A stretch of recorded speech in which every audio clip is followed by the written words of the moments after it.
구독자 여러분 사랑합니다. 오늘의 주제는 바로 에쿼리 메서드, 지분법 회계 처리입니다. 여러분, 어떤 회사가 다른 회사 주식을 샀을 때 재무제표에는 그냥 얼마짜리 주식 샀다 이렇게만 적힐까요? 만약 그 회사가 투자한 회사에 정말 막강한 영향력을 행사할 수 있다면 이야기가 완전히 달라집니다. 이때 등장하는 것이 바로 이 에쿼리 메소드인데 이게 기업 가치를 들여다보는 방식을 꽤 흥미롭게 바꿔놓습니다. 오늘 이 중요한 개념 제대로 한번 파헤쳐보죠. 네, 안녕하세요. 오늘은 언제 이 에쿼리 메서드를 적용해야 하는지, 또 그 핵심 원리가 뭔지, 그리고 투자 금액이랑 실제 그 회사의 장부 가치 사이에 차이가 날 때 이걸 어떻게 회계장부에 녹여내는지 명확하게 좀 짚어드릴 겁니다.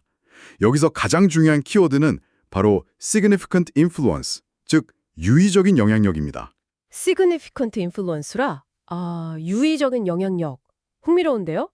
그럼 어떤 경우에 이 영향력이 있다고 보고 에쿼리 메소드를 사용하게 되나요?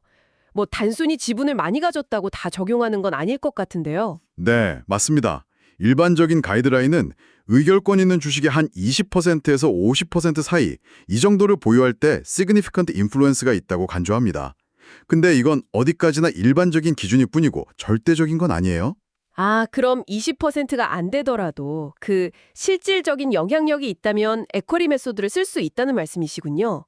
예를 들면 어떤 경우가 있을까요? CPA 시험 같은 데서도 이런 예외가 중요하게 다뤄질 것 같아요. 정확합니다. 예를 들어서 지분율은 15%밖에 안 돼요. 근데 이사회에 참여한다거나 아니면 회사 운영에 꼭 필요한 기술을 제공한다거나 경영진하고 아주 중요한 거래를 한다거나 이런 식으로 실질적으로 영향력을 행사할 수 있다면 20% 미만이라도 에퀴티 메소드를 적용해야 합니다. 아하. 반대로 20% 이상 가졌더라도요. 만약에 P투자 회사가 파산 절차를 밟고 있다. 이건 영향력 행사가 어렵겠죠. 또는 그냥 잠깐 단기적으로 투자하는 거다. 아니면 소송 같은 걸로 영향력 행사가 좀 제한된다. 혹은 투자자가 스스로 주요 주주 권리를 포기하는 스탠드 스틸 어그리먼트 같은 걸 맺었다면 이 방법을 사용하지 않습니다. 영향력 행사가 불가능하다는 명백한 증거가 있는 셈이죠. 그렇군요. 정말 실질이 중요하네요. 지분율 숫자만이 아니군요. 그럼 에퀴티 메서드의 구체적인 회계 처리 원리는 어떻게 되나요? 처음 투자했을 때랑 그 이후가 좀 다를 것 같은데요. 네, 처음 투자는 당연히 취득 원가, 그러니까 지불한 가격으로 기록합니다. 이건 당연하죠. 핵심은 그 이후의 회계 처리인데요. P투자 회사의 순자산이 변동하면 그 변동분 중에서 투자자 지분율만큼을 투자 계정 장부가액에 반영해 주는 겁니다. 반영을 해준다. 네, 예를 들어서 P투자 회사가 100억 원의 순이익을 냈어요. 근데 투자자 지분율이 30%다. 그러면 투자 계정 장부가액을 30억 원 늘리고 동시에 당기 손익의 equity in earnings, 즉 지분법 이익으로 30억 원을 인식하는 거죠. 잠깐만요. 그럼 P투자 회사가 배당금을 주면 어떻게 되죠? 보통 배당 받으면 그냥 수익으로 잡기 쉬운데 이것도 같은 방식인가요, 혹시? 그거 아주 중요한 질문입니다. 배당금을 받을 때는 달라요. P투자 회사로부터 배당금을 받으면 그 금액만큼 투자 계정 장부가액을 감소시킵니다. 감소시킨다고요? 수익이 아니고? 네, 이걸 수익으로 인식하는 게 아니라 내가 투자한 원금의 일부를 회수했다 이렇게 보는 겁니다. 이걸 쉽게 기억하시려면 BASE라는 약자를 떠올리시면 좋아요. 은행계좌처럼요.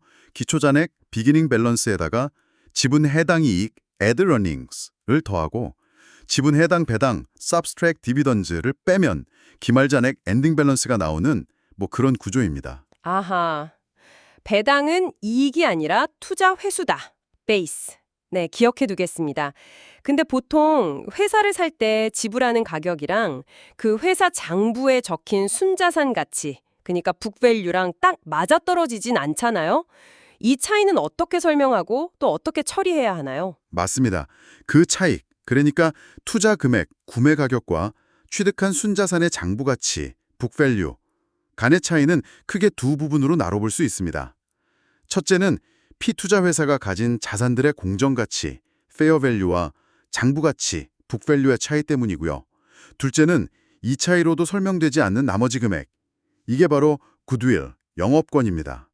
굿윌. 네, 마치 레고 블럭처럼 구매 가격 안에는 P투자 회사의 순자산의 장부가치, 플러스 자산의 공정가치 평가 차액, 플러스 굿윌. 이 세 덩어리가 합쳐져 있다. 이렇게 생각하시면 이해가 쉬울 겁니다. 그렇군요. 빌딩 블록 박스 같은 개념이네요. 그럼 이 자산 평가 차액이랑 굿윌은 각각 어떻게 회계 처리하나요? 혹시 둘 다 뭐 비용으로 처리해서 이익을 줄이는 건가요? 아니요. 둘 다 처리 방식이 좀 다릅니다. 먼저 자산평가 차액 중에서 내용연수가 있는 자산, 뭐 예를 들면 건물이나 기계 같은 거요. 이런 자산에 해당하는 부분은 그 자산의 남은 내용연수에 걸쳐서 상각, 즉 비용으로 처리합니다. 이 상각액은 투자계정 장부가액하고 지분법 이익을 감소시키는 효과가 있죠. 마치 매년 은행 수수료가 나가는 것처럼요. 아, 비용처럼 빠져나가는군요. 네.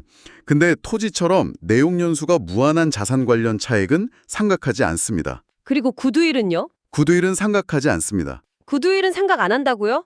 그럼 그냥 그대로 계속 장부에 남아 있나요? 혹시 뭐 나중에 가치가 떨어지거나 하면 어떻게 하죠? impairment, 손상 같은 걸 검토해야 하는 거 아닌가요? 네, 정확히 보셨습니다.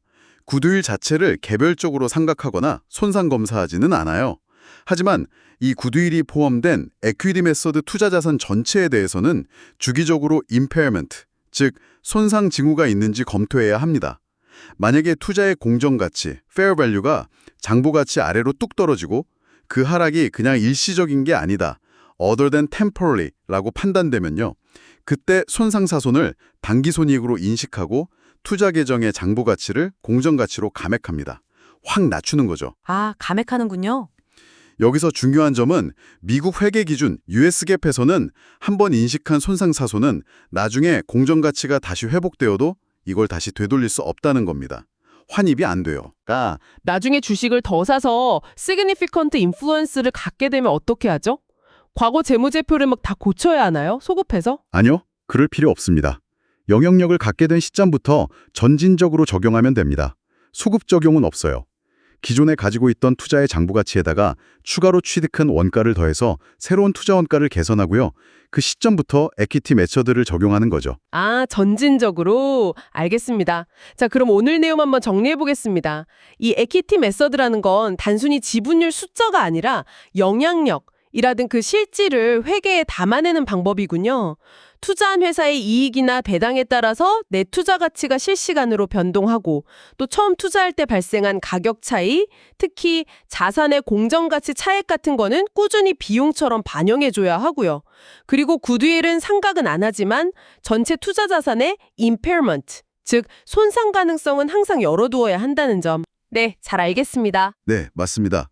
이제 여러분이 어떤 기업 재무제표를 보실 때 그냥 단순히 투자자산이라는 계정금액만 보지 마시고 주석 같은 곳에 에퀴티 메서드 적용 투자 이런 설명이 있는지 한번 찾아보세요. 만약에 그게 있다면 아, 이 회사가 저 회사 경영에 상당히 깊게 관여하고 있구나. 이렇게 해석할 수 있는 거죠. 이건 두 회사 관계의 깊이, 나아가 투자 회사의 어떤 숨겨진 성과나 위험을 파악하는 아주 중요한 단서가 될 수 있습니다. 그 20%라는 숫자 너머에 significant influence를 찾아내는 재미 꼭 느껴보시길 바랍니다. 그렇다면 이렇게 장부에는 명확한 금액으로 잡히지 않더라도 실제 하는 이 영향력이라는 힘은 과연 기업의 진정한 가치에 어디까지 반영될 수 있는 걸까요? 한 번쯤 깊게 고민해 볼 만한 아주 흥미로운 질문 아닐까요?